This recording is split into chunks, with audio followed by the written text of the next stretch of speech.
എനിക്കൊരു കമൻറ്റ് വന്നിട്ടുണ്ടായിരുന്നു book mark ഉണ്ടാക്കാമെന്ന് ചോദിച്ചിട്ട്. എങ്കിൽ പിന്നെ നമുക്ക് അത് ഉണ്ടാക്കാം, അതും ക്ലേ വെച്ചിട്ട്. പിന്നെ ഹോസ്റ്റലിൽ നിന്നാണ് വോയിസ് ഒക്കെ ചെയ്യുന്നത്, അതുകൊണ്ട് തന്നെ ബാക്ക്ഗ്രൗണ്ടിൽ കുറേ സൗണ്ടും കാര്യങ്ങളൊക്കെ കാണും. അതൊക്കെ നിങ്ങൾ ഇഗ്നോർ ചെയ്യുക. അപ്പോൾ ക്ലേ എടുത്തിട്ട് ആദ്യം ഇതുപോലെ ഒന്ന് പരത്തി കൊടുക്കുക. പിന്നെ ബുക്ക് മാർക്കിന് ഷേപ്പായിട്ട് കൊടുക്കാൻ വേണ്ടിയിട്ട് ഞാൻ സ്കെയിൽ വെച്ചിട്ടാണ് ഇതുപോലെ കട്ട് ചെയ്ത് കൊടുക്കുന്നത്. പിന്നെ സൈഡും എഡ്ജസ് ഒക്കെ സ്മൂത്തായി കൊടുക്കാൻ വേണ്ടിയിട്ട് നമ്മൾ വെള്ളം വെച്ചിട്ടാണ് ഡ്രോപ്പ് ആയിട്ട് ഇതുപോലെ സ്മൂത്ത് ചെയ്ത് കൊടുക്കുന്നത്. പിന്നെ ടോപ്പിലായിട്ട് ചെറിയ ഹോൾ ഇട്ട് കൊടുക്കാൻ വേണ്ടിയിട്ട് നമ്മൾ പെയിൻറ്റ് ബ്രഷിൻ്റെ ബാക്ക് ടിപ്പ് ഉണ്ടല്ലോ, അത് വെച്ചിട്ടാണ് ഹോൾ ഇട്ട് കൊടുക്കുന്നത്. അതിനുശേഷം ഇതൊന്ന് ഡ്രൈ ആക്കാൻ വെക്കുക. ഡ്രൈ ആയതിനു ശേഷം ഒന്നും കൂടി സ്മൂത്ത് ആക്കാൻ വേണ്ടിയിട്ട് നമ്മൾ സാൻഡ് പേപ്പർ വെച്ചിട്ട് നന്നായിട്ടൊന്ന് സാൻഡ് ചെയ്ത് കൊടുക്കുന്നുണ്ട്. സാൻഡ് ചെയ്ത് സ്മൂത്ത് ആയതിനു ശേഷം വേറൊന്നുമില്ല, നിങ്ങൾക്ക് ഇഷ്ടമുള്ള കളേഴ്സൊക്കെ എടുക്കുക, എന്നിട്ട് നിങ്ങളുടെ ഇഷ്ടത്തിനൊക്കെ ഡ്രോയിങ്സും കൂടി ചെയ്ത് കൊടുക്കുക. അപ്പോൾ അതിനായിട്ട് ഞാൻ ലാവൻഡർ ഷെയ്ഡ് ഫുള്ളായിട്ടൊന്ന് അടിച്ചു കൊടുക്കുന്നുണ്ട്. പിന്നെ അത് ഡ്രൈ ആയതിനു ശേഷം ഞാൻ വൈറ്റ് ഫ്ലവേഴ്സ് ഒക്കെ ഒന്ന് വരച്ചു കൊടുക്കുന്നു. ഇനി ഇതിൻ്റെ ടോപ്പിലേക്ക് നമ്മൾ ത്രെഡും കൂടി കെട്ടിക്കൊടുത്ത് നമ്മുടെ ബുക്ക് മാർക്ക് റെഡി ആയിട്ടുണ്ട്.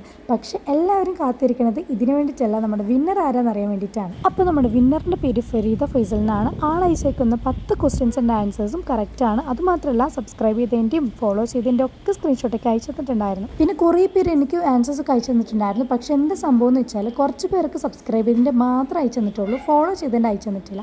പിന്നെ ചിലരാണെങ്കിൽ 2 അയച്ചു തന്നിട്ടുണ്ട്. എന്നാൽ ആൻസേഴ്സിൽ 2-3 തെറ്റുകളുണ്ട്. ഇനി നെക്സ്റ്റ് നമ്മുടെ സെക്കൻഡ് വിന്നർ ആരാന്ന് ചോദിച്ചാൽ ഇതുവരെ നമുക്ക് കിട്ടിയിട്ടില്ല കേട്ടോ. കാരണം ചിലരൊക്കെ തെറ്റായിട്ടുള്ള ആൻസേഴ്സാണ് അയച്ചു തന്നിരിക്കുന്നത്, ചിലരാണെങ്കിൽ 2 എണ്ണത്തിൻ്റെ സ്ക്രീൻഷോട്ട് അയച്ചു തന്നിട്ടില്ല. അപ്പോൾ ഒന്നും കൂടി ചാൻസ് ഉണ്ട്. അപ്പോൾ എല്ലാവരും ഒന്നും കൂടി നിങ്ങൾ ട്രൈ ചെയ്യാം. പിന്നെ ഒരു റിക്വസ്റ്റ് ഉണ്ട്, നിങ്ങൾ ഒരു വട്ടം ആൻസർ അയച്ചു തന്നാൽ പിന്നെ അത് ശരിയാണോ ഇത് തെറ്റാണോ എന്നൊന്നും ചോദിക്കല്ല കേട്ടോ. കുറേ പേര് എനിക്ക് ചോദിച്ചിട്ടുണ്ട്, അപ്പോൾ എനിക്ക് അങ്ങനെ ആൻസർ ചെയ്യാൻ പറ്റില്ല. അപ്പം ഒന്നും കൂടി നിങ്ങൾ ട്രൈ ചെയ്യുക. അപ്പോൾ അത്രയേ ഉള്ളൂ. ബൈ.